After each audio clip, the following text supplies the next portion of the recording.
Applications in welding. Argon is commonly used as a shielding gas in welding processes. It helps protect the weld area from atmospheric gases like oxygen and nitrogen, preventing oxidation and ensuring a clean weld. Liquefaction.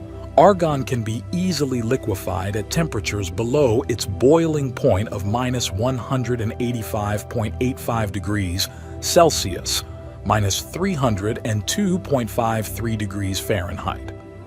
Liquid argon is used in various applications, including cryogenics. Light bulbs. Argon is used in some types of incandescent light bulbs.